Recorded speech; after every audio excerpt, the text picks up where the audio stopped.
aku sebenarnya tipe orang yang nggak mau beda-bedain gender sih Mas, tapi aku kan cewek gitu ya, terus juga aku juga berkarir di usia dimana kebanyakan teman-teman yang lain tuh udah pada merit gitu kan. Jadi sebenarnya kalau misalkan kita bicara tentang coping stress, aku tuh bahkan bukan tamu podcast aku sih Mas, tapi lebih kayak partner aku podcast. Shout out buat yang lagi di Amerika Kak Dea sih Mas. Jadi kita tuh sering ngomong gimana, maksudnya kita kan konteksnya sama banget kan Mas, kayak kita hampir seumuran dan kita dalam status yang sama juga, dan aku rasa Kak Dea itu adalah salah satu orang yang mindsetnya itu kayak kita sama sekali nggak punya mindset yang sama, tapi kita tuh kayak bisa ngerti gitu loh satu sama lain, dan mungkin ada common enemy juga kali ya. Maksudnya kayak tante-tante dan om-om random gitu yang suka nanyain kapan married gitu misalnya. Jadi kita lebih ke situ sih Mas. Bahkan lebih kalau bisa kita bilang lebih, bukan hanya stresnya tuh bukan hanya dari medsos doang gitu Mas. Bukan hanya dari medsos, bukan hanya dari tempat kerja, tapi stres yang kita rasain sebagai cewek yang di akhir umur 20-an dan berstatus masih belum menikah itu ya itu tadi. Jadi kayak gimana sih kita bisa tetap coping pun orang-orang kayak katakanlah nyindir-nyindir masalah status ataupun jelek-jeleknya menjudge gitu ya. Karena kan itu kayak sesuatu yang memang sih dialamin sama semua orang mungkin, cuman kan kita juga harus coping dengan hal itu gitu sih Mas. Jadi kalau aku bisa bilang berat sih Mas. Aku nggak tahu nih kalau Mama masih bisa relate apa enggak. Tapi kayak karena itu benar-benar sesuatu yang terintegrasi di kesehariannya kita gitu sih Mas. Tapi menurut aku ya itu tadi, kayak copingnya itu mungkin kita harus nerima kali ya, kayak ya udah deh nge-accept aja lah apapun kata mereka, karena kadang tuh Mas yang kehadirannya harus kita accept itu adalah justru orang-orang yang berarti gitu loh, kayak orang-orang terdekat kita. Jadi gimana caranya untuk tetap membangun tali silaturahmi tapi kita juga tetap santai. Aku rasa ya udah deh, coba aja melihat dari perspektif mereka dan mencoba mengerti. Mungkin mereka contohnya nanyain kapan married, kapan segala macam itu mungkin karena mereka sayang, pasti karena mereka sayang, jadi mulai accept dari situ aja, daripada kalau kita kayak mikirnya kayak apaan sih nanya terus, jadinya kan itu tadi penimbul stres itu kan Mas. Jadi itu sih, jadi kayak kalau ngomong masalah stressful dan dihubungin sama podcast aku dan teman aku dan juga keseharian kita kayak circle pertemanan aku rasa orang yang paling aku ingat adalah orang-orang yang konteksnya sama banget kayak aku gitu dalam segi gender dan juga usia dan juga status. Siap. Dalam nih pembicaraan malam ini kayaknya. Aduh, nanti aku nangis gimana dong? Nggak ada lagi di sini. Karena kalau aku lihat beberapa orang atau orang media, artis-artis itu sangat-sangat menggunakan judgement, karena judgement bakal meningkatkan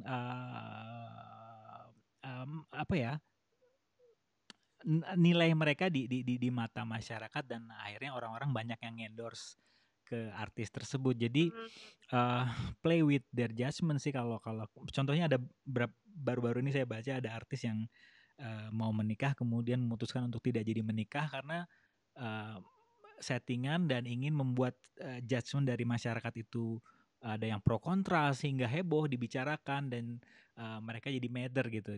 Jadi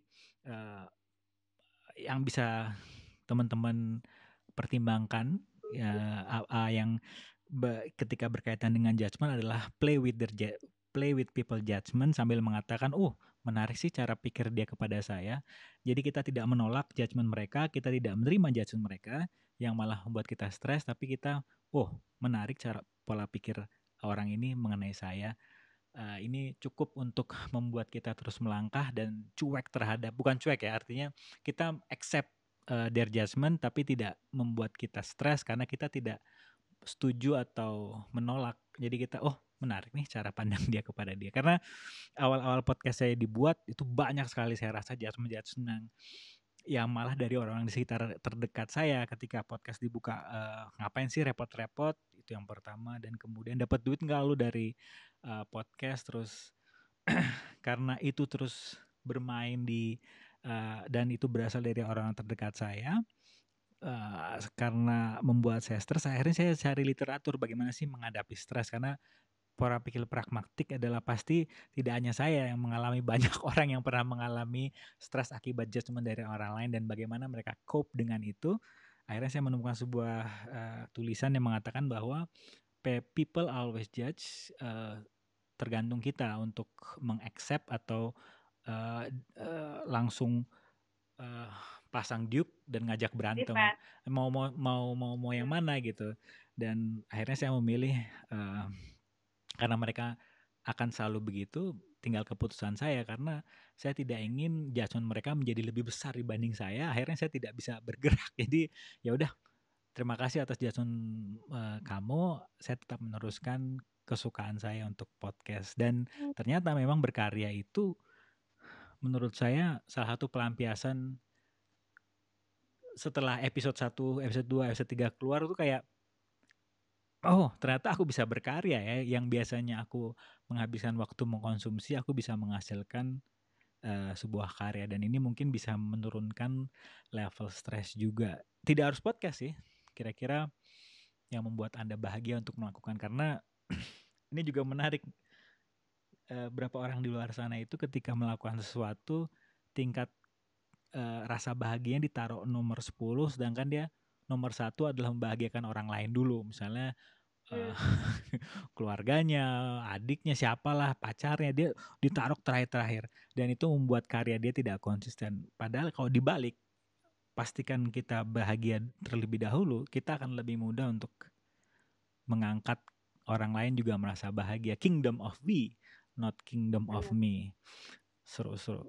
Nah, kira-kira apa lagi Raisa yang mungkin Raisa lihat dan Raisa berkata kepada diri Raisa, kalau saja dia melakukan hal yang berbeda, hasilnya juga berbeda. Yang Raisa lihat di kehidupan sehari-hari yang berkaitan mengenai stres. Benar. Aku rasa sih Mas, sebenarnya ya Mas ya, kalau menurut aku stres itu adalah sesuatu yang bisa banget positif sih Mas. Yeah. Kayak aku ngerasa kalau aku throwback lagi nih ke masa remaja aku lah, kayak masa aku sekolah, aku sama sekali tidak menyesal menjadi remaja yang stres loh. Gimana tuh maksudnya ya kan? Maksudnya aku sangat study oriented. Kayak aku tuh kayak punya target banget, kayak aku harus, contoh nih kayak misalkan ulangan segala macem. Ini anak sekarang masih pakai istilah ulangan gak ya, by the way? Rawat banget zaman dulunya. Tapi kalau ada tes apapun, aku nggak bisa cuek terhadap hal itu gitu loh Mas. Jadi kayak itu tuh sangat berarti bagi aku. Jadi aku memang akuin ketika aku masih lebih muda dari sekarang, katakanlah remaja, waktu masih sekolah, even ketika aku zaman-zamannya aku tes PPAN itu, aku kayak orang yang benar-benar target aku apa, aku harus kejar itu. Pun itu stressful, aku akan jalanin. Karena aku nggak ngeliat stressfulnya, aku ngeliat tujuan capainya. Nah, ketika aku throwback, aku sama sekali tidak masalah. Aku bersyukur telah menjadi diri aku yang dulu gitu. Ini maksudnya aku yang sekarang itu tidak ada penyesalan sama sekali. Nah, harapan aku sih Mas, lebih banyak lagi anak-anak muda yang berani untuk melalui stressful path tadi. Karena itu kayak it's worth it, really it's worth it. Karena kadang mereka pengen, contohnya nih Mas, pengen ke luar negeri gratis.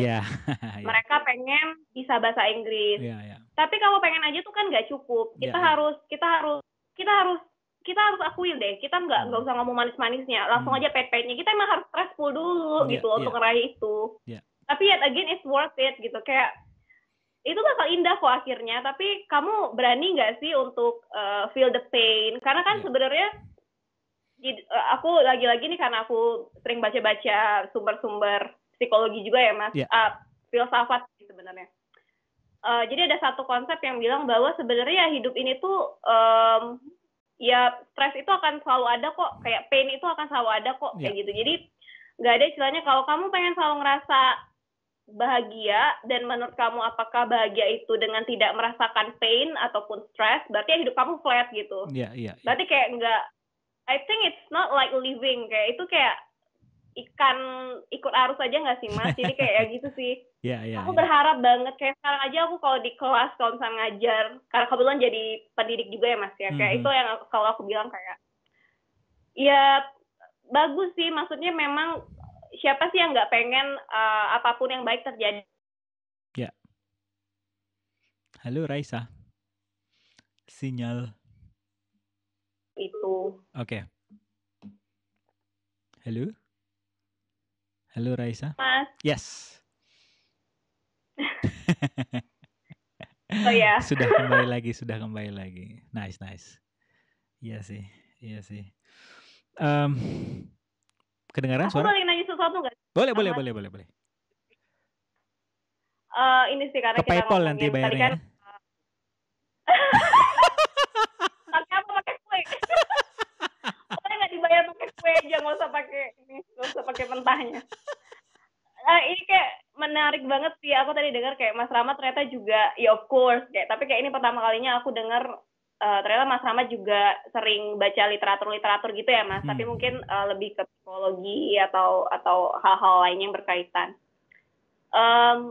Kalau Mas Rahmat sendiri nih kayak di posisi saat ini masih sering nggak sih Mas, kadang kan tadi Mas Rahmat mention bahwa kita tuh harus nemuin kebahagiaan kita maksudnya kita tuh harus nyaman dengan diri kita sendiri. Dan aku sangat setuju gitu Mas sama hal itu. Cuman Mas Rahmat pernah nggak sih kayak ngerasain kadang kita tuh kayak misalkan kita udah di track yang memang kita mau dan memang safe dan memang itu kayak kita nyaman, tapi kadang kayak omongan-omongan atau opini-opini atau judgement dari luar tuh kayak somehow tuh kayak membawa kita keluar track, tapi somehow kita bisa balik lagi gitu loh Mas. Tapi kayak itu kayak masih wiwi gitu. Pernah nggak sih Mas? Berarti aku bakal ngerasain gitu terus ya. kayak aku rasain banget. Terus aku kayak bilang, aku kayak mikir kayaknya aku harus accept deh kayak my wavy path. Karena aku rasa kayak kita sampai seumur apapun pasti bakal wavy nggak sih? Kayak kita di track kita, tapi kadang selalu terbawa, tapi ya udah, yang penting kita bisa balik lagi gitu. Baik. Menurut Mas Rahmat gimana? Kalau saya pribadi, ini mungkin tolong dicek lagi ya, karena mungkin kedengarannya terlalu ekstrim. Bagaimana kalau rasa nyaman itu adalah kebohongan yang diciptakan oleh umat manusia? Maksudnya begini. Ekstrim banget bahasanya. Bagaimana ya? Kalau kita dengar cerita-cerita orang yang pensiun dan kemudian PTSD ataupun post power syndrome, itu salah satu dari hasil akhir dari kenyamanan yang dialami, karena mungkin fitrahnya manusia adalah terus berkarya, usianya berapa terus berkarya. Jadi nggak tahu, kehidupan itu sepertinya baik kepada saya untuk selalu mengusik saya yang lagi nyaman. Misalnya hari Minggu tiba-tiba orang kantor ngomong, ini ada yang belum selesai nih, yang membuat hari Minggu saya yang tadinya sangat-sangat nyaman itu harus kembali mengaktifkan kreativitas saya yang seharusnya hari Minggu itu saya berharap bisa istirahat dia. Kalau saya pribadi tidak menolak kondisi seperti itu, karena saya bisa seperti ini sekarang karena kayaknya kehidupan itu terus ngetuk pintu saya untuk terus berkarya melalui stres tadi. Jadi I don't know, mungkin perlu saya embrace ya, tidak saya tolak. Oke, terima kasih karena sudah membuat saya seperti ini.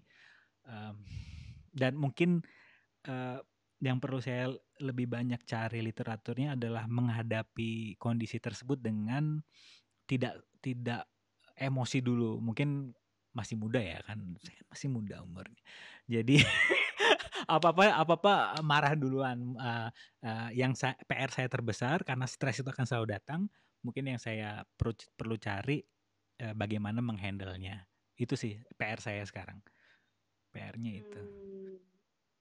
Dan kalau kita kembalikan ke cerita anak-anak muda yang harapan Raisa untuk bisa terus berkarya dan harus melalui proses stres tersebut, mungkin salah satu ketakutan mereka adalah karena dari kecil tuh kayaknya kita tuh diminta untuk selalu benar. Jadi keputusan yang diambil tuh tolong dipikir masak-masak, harus benar gitu. Padahal bagaimana kalau keputusan itu hanyalah sebuah keputusan. Jadi kalau salah ya ambil keputusan yang berbeda. Itu yang sedang saya dalami juga karena trial and error gitu. Yes karena itu tadi karena kita takut akan judgement orang lain. Loh, salah kan gitu kan. Tapi bagaimana yang kita bisa perhatikan orang yang selalu bilang salah kan kehidupan mereka seperti apa sih? Mereka tidak mengambil keputusan dan tidak mengambil keputusan itu sebenarnya juga sebuah keputusan yang mereka ambil dan mereka ada di kondisi seperti itu sekarang. Kalau sekarang kita berbicara comparison, Anda lihat Anda sudah di posisi mana dengan terus mengambil keputusan salah. Oke deh, aku minta maaf, aku ngambil keputusan yang berbeda. Salah yang ngambil keputusan yang berbeda karena decision create reality ya. Jadi kalau reality kamu sekarang lagi nggak suka, ambil keputusan yang berbeda. Menakutkan sih, tapi menakutkan itu biasanya ada di pikiran yang hasil kumpulan judgement dari orang-orang di luar sana. Tapi bagaimana itu kalau sebenarnya ada judgement dan kita bisa lihat orang yang menjudgement itu kehidupannya bagaimana sih, sedangkan Anda bagaimana. Bukan Anda lebih baik dari mereka, tapi Anda berbeda gitu. Itu yang mungkin perlu dipertimbangkan. Itu sih. Seru. Aduh. Terus apa lagi Raisa yang terbesit sama kamu dari obrolan kita ini yang coping with stress? Aku rasa mungkin yang berhubungan sama pekerjaan ya Mas ya.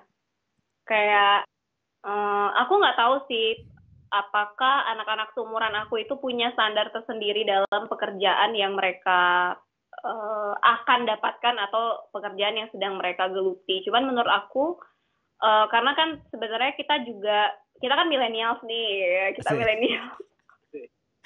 Jadi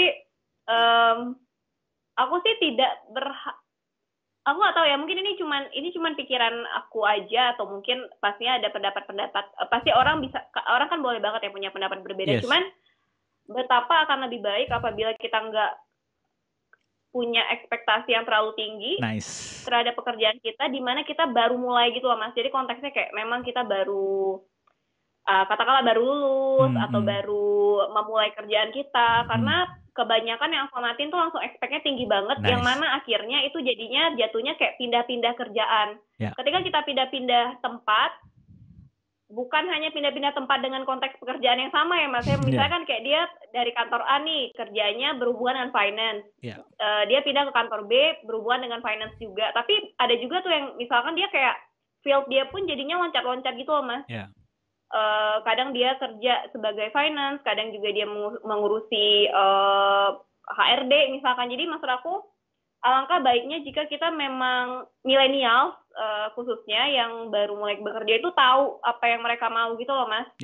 Dan tidak berekspektasi terlalu tinggi sehingga mereka bisa melihat kayak proses-proses awal dalam kita meniti karir itu sejatinya kebanyakan adalah untuk mengembangkan diri kita dan untuk belajar lagi gitu Mas. Jadi ya aku rasa itu sih jadinya dia mengurangi tingkat stres kali ya secara umum dari para milenial gitu sih. Dan yang perlu para pendengar pertimbangan untuk memperhatikan adalah pastikan ekspektasi Anda itu adalah ekspektasi Anda, bukan Anda melihat orang lain yang punya ekspektasi dan Anda menyerap ekspektasi orang tersebut dan beranggapan bahwa aku dan dia sama. Padahal Anda dan orang lain adalah berbeda. Anda punya ekspektasi, Anda adalah diri Anda. Karena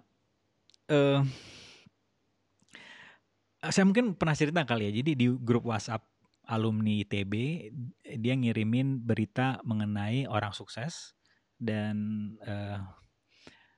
kerasa banget di grup itu ada yang merasa terintimidasi, ada yang merasa terinspirasi.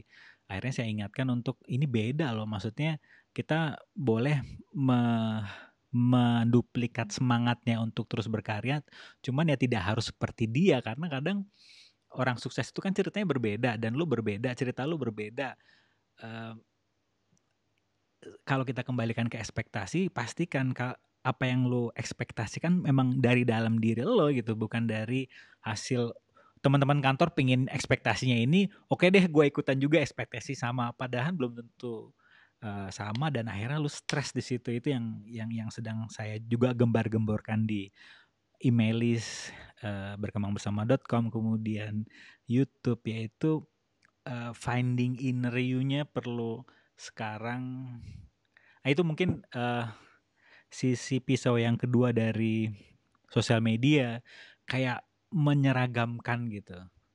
Semuanya dianggap sama, terus kita mentah-mentah kita ambil tanpa kita seleksi. Cocok nggak gua nih beli baju Supreme terus dipakai terus luntur Supreme-nya gitu. Maksudnya Supreme banget. Supreme banget. Maksudnya jadi pastikan itu cocok buat lo gitu. Dan saat kita mengatakan itu kok ada rasa lega gitu ya. Artinya gue sama lo beda, bukan gue lebih baik dari itu atau gue lebih nggak bermutu dari lo, tapi kita berdua beda gitu. Dan kayaknya ada rasa ringan untuk lebih fokus ke diri kita, untuk apalagi yang udah gue punya, yang belum gue gali, bukan gue ambil dari orang luar gitu sih. Ini yang menarik. Mas, tapi gimana kalau dengan yang membohongi diri sendiri gitu, Mas? Ya, dia kayak demi diterima di satu, katakanlah ya, lingkungan sosial tertentu atau lingkungan apapun, jadi dia kayak membuat persona, lagi-lagi ini mengenai medsos ya Mas ya. Yes. Dia membuat persona yang sebenarnya itu enggak diri dia gitu loh. Itu kan sering banget anak-anak muda gitu. Ya. Yang terbesit sama saya sekarang adalah itu kayak kita diberikan sebuah contoh real.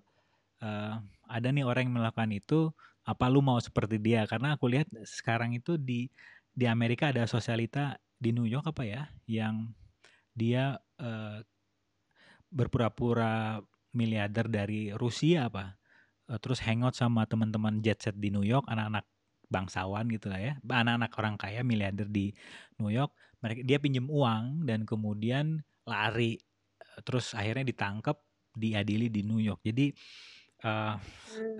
itu adalah keputusan dia untuk, atau orang-orang yang berusaha untuk tidak menjadi dirinya sendiri demi ada di lingkungan tertentu. Namun kita juga harus waspada, hasilnya, endingnya akan seperti itu. Apakah kita mau seperti itu, atau lebih baik kita menjadi diri kita sendiri? Karena nggak tahu ya, menjadi diri kita sendiri itu unik banget dan atraktif ya, nggak tahu. Mungkin Raisa pernah melihat orang-orang yang atraktif, yang wah kayaknya lucu nih orang gitu. Prediksi saya, karena orang itu unik karena dia menjadi diri dia sendiri gitu. Itu mungkin Raisa pernah melihat orang-orang seperti itu. Ya untuk anak-anak muda yang mendengarkan ini, mungkin yang tujuannya adalah untuk menjadi menarik, kenapa nggak menjadi diri Anda sendiri? Siapa tahu Anda nginclong gitu, karena Anda tidak ada duanya kan. Itu sih yang bisa dipertimbangkan. Ya, itu sih yang saya kepikiran sampai sekarang, orang-orang yang berpura-pura jadi orang lain. Gitu. Setuju. Jadi mending menonjolkan warna kita sendiri gitu ya Mas ya. Iya. Dan nggak tahu ya,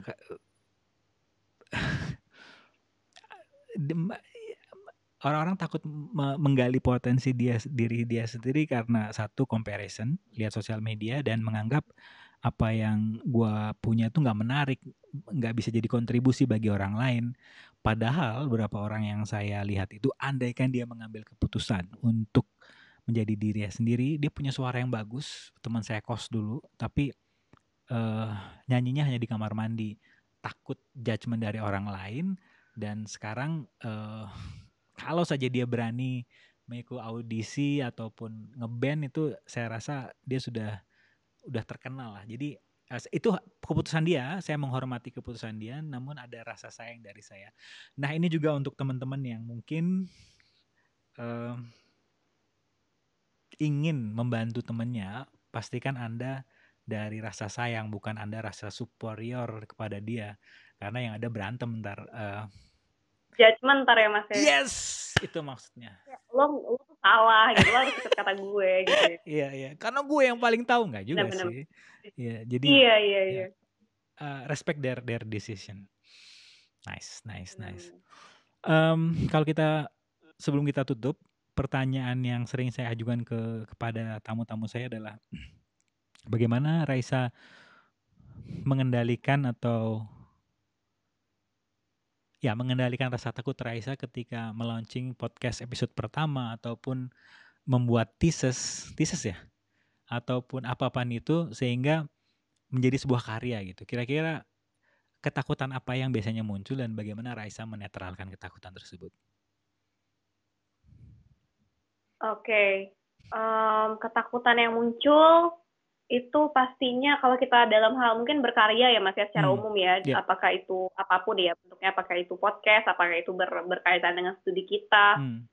Ketakutannya kalau aku pribadi sih Mas, aku takut tidak bisa mempertanggungjawabkannya dalam waktu yang lama gitu loh. Jadi aku takut banget berhenti gitu sih. Jadi aku takut nggak bisa komit karena aku tipe orang yang aku kalau misalkan ngelakuin sesuatu, aku harus yakin bahwa aku akan komit terhadap hal itu. Kalau itu hanya kayak sesuatu yang aku lakuin 1-2 kali, mendingan kayaknya cari yang lain aja deh yang bisa dikomitin gitu. Karena aku tipe orang yang merasa waktu itu sangat berharga gitu loh Mas. Itu jadi itu sih ketakutan aku nggak bisa komit dan akhirnya bakal tidak bertanggung jawab terhadap apapun itu yang udah aku buat.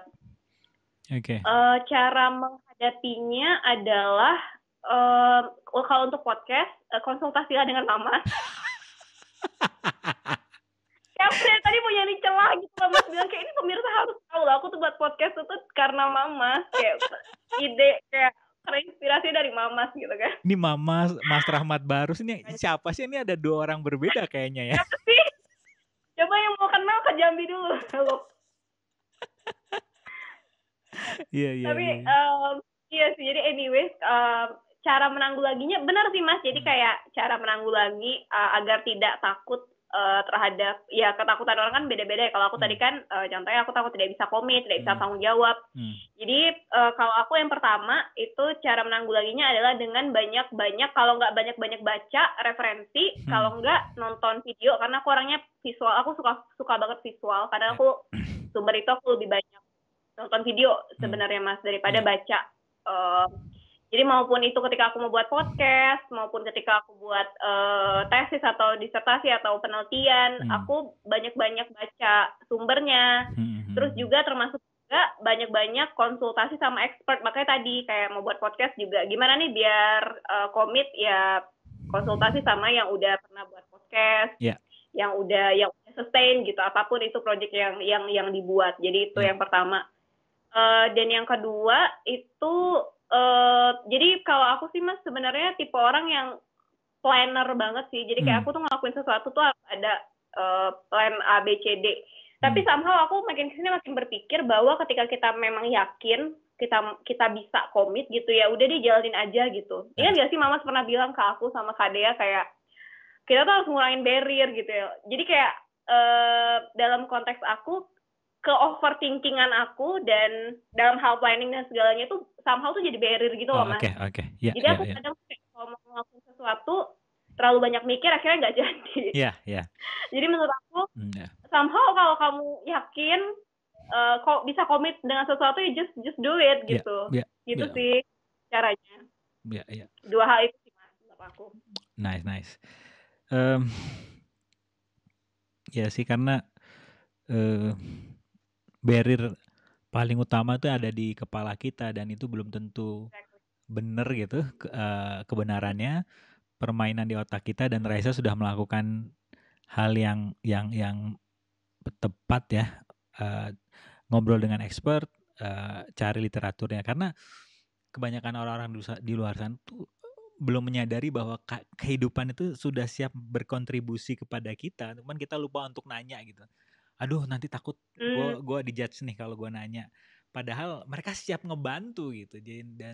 Dan mungkin dari apa yang Raisa katakan tadi, teman-teman di sini sudah berani untuk mengambil keputusan, ya kok kayaknya lingkungan kehidupan tuh udah siap bantu gue, tinggal gue action nanya gitu. Jadi keren Raisa, thank you. Ada pesan untuk para pendengar yang live maupun replay mengenai lebih produktif dan cara menetralkan stres, contoh atau strategi realnya yang bisa mereka lakukan apa, Reza? Kalau strategi realnya beranilah. Nice. Asal niat kamu bagus, lakuin aja. Karena aku mungkin bisa dibilang lumayan nekat gitu sih Mas orangnya. Maksudnya aku kayak, yaudah deh, kayak kadang kan orang takut yang pertama gengsi mungkin ya, gengsi untuk ngelakuin apapun itu. Sesimpel kayak nanya, kayak tadi Mas, kayak nanya, minta bantuan tuh kadang orang gengsi kan. Ngutarain apa yang dia mau, dia suka, dan harus bisa mengkomunikasiin apa yang kita mau gitu loh Mas. Kayak kalau kamu nggak mau ya bilang enggak. Kalau kamu memang suka ya bilang kamu suka gitu. Iya. Jadi menurut aku yang pertama beranilah untuk beraksi, dan yang kedua aksi yang kita lakuin itu harus sesuai dengan apa yang benar-benar kita rasain gitu loh Mas. Harus bisa, kamu harus siap nerima, kamu harus bisa bilang iya kalau memang iya, dan kamu harus bisa nolak ketika memang kamu rasa itu nggak sesuai dengan apa yang kamu rasain. Jadi kayak ngembalikan self love-nya nomor 1, nggak mendahulukan kepentingan orang lain ya. Jadi self love kita nomor 10. Exactly. Tapi jadikan nomor 1. Benar. Oke. Thank you Raisa atas waktunya. Dan untuk aku yang makasih. Makasih Mama. Teman-teman yang pingin lebih tahu Raisa, mereka bisa kemana nih? Bisa ke Instagram kali ya. Aku lumayan update sih kalau di Instagram daripada medsos lainnya. Bisa disebut nih Mas. Sebut nggak nih? Iya, sebut. Glorious, GLORAIOUS. Oke. Podcastnya apa namanya? Podcastnya, kalau podcast sih kita di YouTube ya Mas ya. Kita podcast di YouTube, namanya podcast Julid, Juta Lihat Dunia. Asik. Baik. Terima kasih Raisa atas waktunya, dan buat teman-teman yang ada di sini, yang live maupun replay, ingin lebih kenal kepada Raisa, bisa ke Instagram dan podcast YouTube-nya. Dan terima kasih atas waktunya, dan apalagi Raisa, hati-hati kalau beli kue.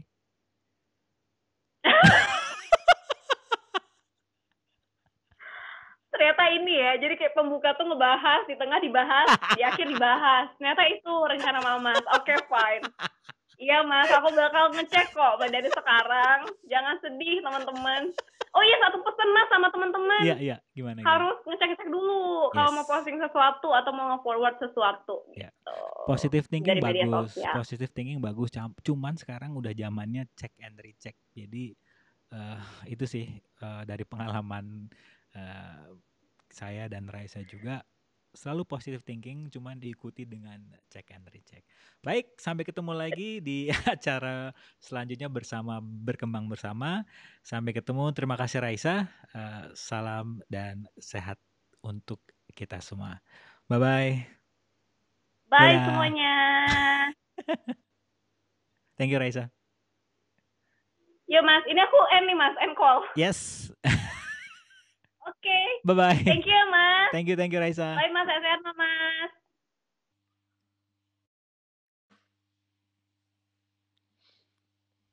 Wow.